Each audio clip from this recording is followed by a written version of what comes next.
pay for this? Oh, you got it, bro. Okay. Men aren't men these days anymore. I gotta pay for everything, I guess. Do y'all take Apple Pay? Okay, well, I left my debit card in the car, so I guess we can go. Damn. I'm serious. Sorry about that. You know, maybe if I had a real gentleman, you know, he would just pay for it, but whatever.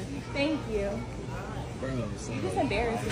why you don't got your card? Because I left it in the car. Why you can't be my man and make sure I got all my stuff? You just made me embarrass myself. Now you talking about your man. Just a couple seconds ago, you was arguing with me and doing all this extra shit. Okay, because you stay doing little stuff. I don't understand. Alright, bro. Like, it's cool, bro. I'm not tripping, bro. Okay. You're not tripping. You just don't got an orange juice. Okay. You just made me embarrass myself in Walmart. I didn't make you do nothing. Yes, you did. You don't got your card. That's on you. Okay, so why you couldn't pay for it? I pay for your shit. Bro. I'm broke. You broke. Alright, if I'm broke, then stop talking to me then.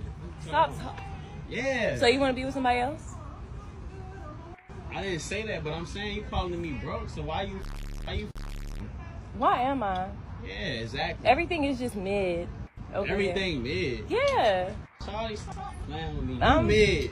You talking about? I'm serious. I'm serious. You're mid. I'm Look at serious. you. Entitlement has reached a whole new level. Imagine walking into a store with someone, filling up your cart, and then demanding that he pay for everything, not as a gift, not as a favor, but as an expectation. That's exactly what happened in this story. She thought she could shame him into paying for her Walmart shopping spree. But instead of giving in, he refused. And the look on her face said it all: instant shock, instant regret.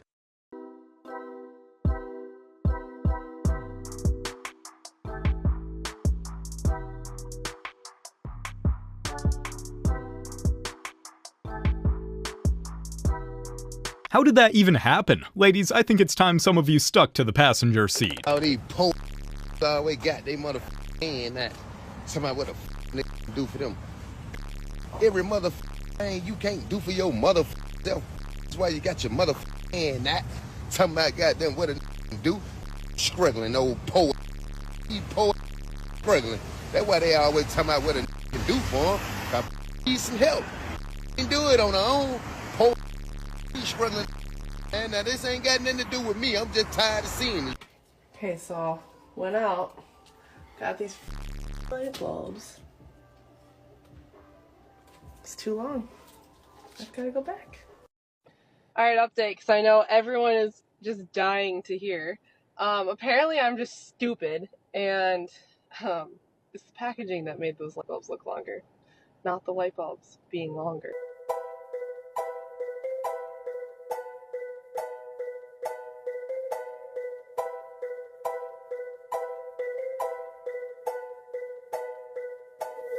Modern dating has built a culture where some women believe a man's role is to open his wallet, no questions asked. From dinners to vacations to rent payments, they expect constant financial support, even from men they barely know. But here's the truth: men are waking up. They're no longer willing to be used like human ATMs.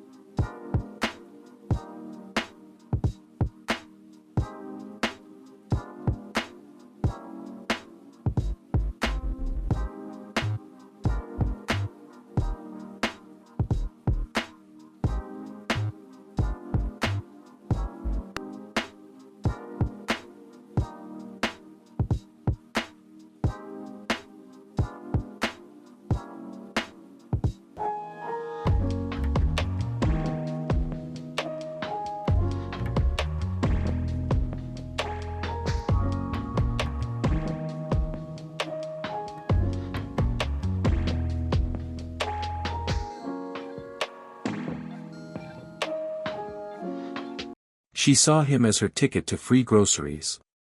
When they walked through Walmart, she piled her cart high, assuming he would cover the bill. And when the cashier read the total, she turned to him with a look that said, "Well, pay up."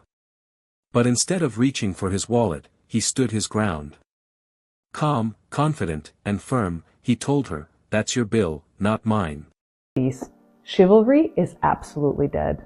I've got female clients coming up to me telling me that men's dating behavior has changed, that they are no longer offering to pick them up, helping them in their jackets, or doing anything that a gentleman would do. And on top of that, most men do not want to commit towards a serious relationship. But the problem is, that is exactly what women want. Commitment. All that men are saying nowadays in dating apps is, hey, you want to Netflix and chill at mine? Or, hey, you want to hang out later? I'll come to yours. Whose fault is that? That is absolutely 100% our fault. That is purely women's fault. If you're going to their house after just a couple of days or a couple of weeks and doing what you gotta do, that is not proper dating behavior. Women make it way too easy for men nowadays to simply get laid. We are coming over to their house like a free pizza for them to enjoy. Who wants to put in effort for a free ordered pizza? Nobody, right? Why would he change that behavior? Men would be absolute idiots to put in more effort and get the same thing, right? Most likely, men, after a few days, few weeks, they are already pulling back effort.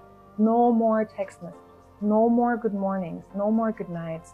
Most of the time, they won't even tell you that they don't want commitment. You are just feeling it. That is heart-wrenching, but so logical. Want to know what sucks?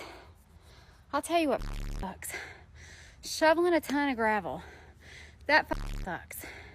The whole entire time I'm shoveling, all I'm thinking is, who the are the women that wanted equal rights? The women's movement. Who wanted to do the man's work? Because I didn't. I'd rather be inside making sandwiches and serving iced tea.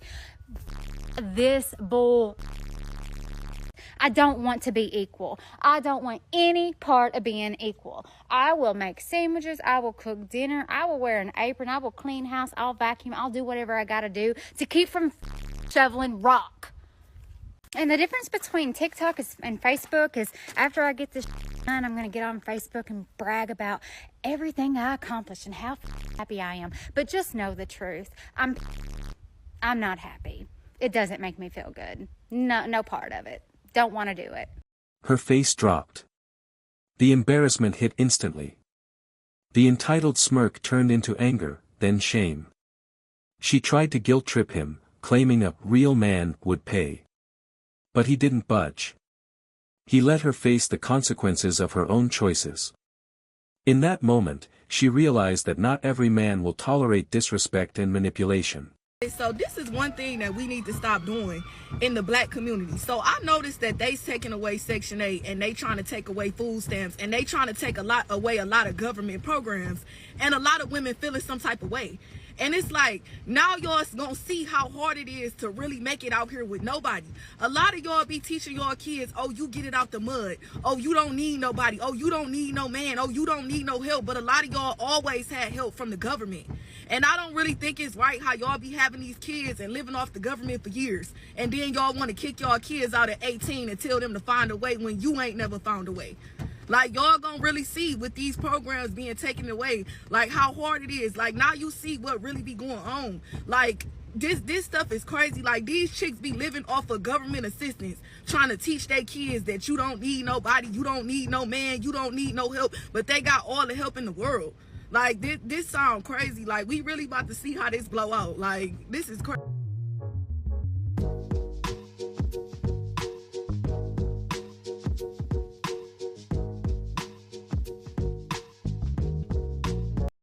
This isn't just about groceries. It's about a culture of entitlement colliding with a generation of men who are saying no. Men are no longer bending over backwards to earn approval through money. They're valuing themselves, their time, and their hard work. And when women try to exploit that generosity, they're being met with rejection instead of rewards. I left the tire shop because I had to get a tire replaced. Obviously I had a flat tire, and as I'm getting out of my car to hand it over to the folks, there's two seats, two like folding chairs sitting under an umbrella, both occupied by grown men. And as I'm getting out of my car, one of the guys looks over at me, looks at my car, and I'm thinking he's about to offer me his seat. He goes, "Is that a hybrid?" No, he goes, "Is that electric?" And I'm like, no, it's a hybrid. And he goes, how do you like it? Why are you talking to me? Offer me your seat. Where's the chivalry? Like, what the It's hot as hell. Why did you not offer me your seat, sir?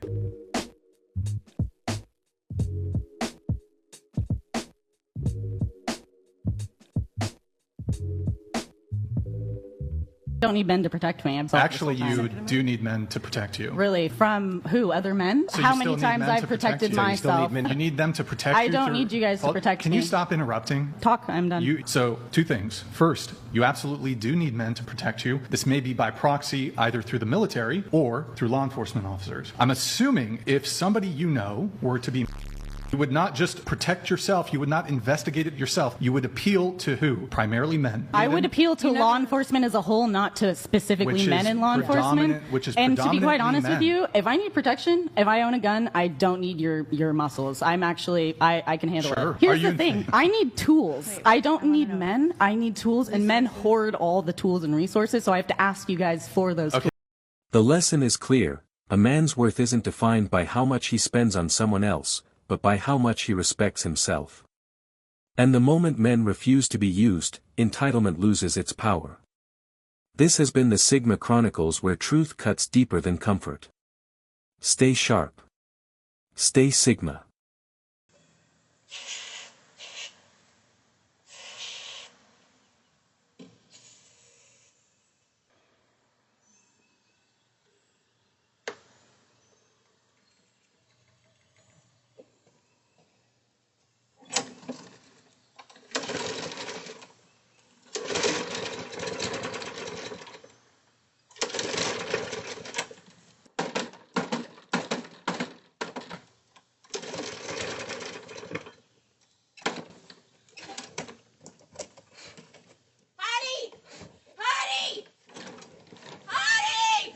That's today's chapter of the Sigma Chronicles. Subscribe for more unfiltered reality.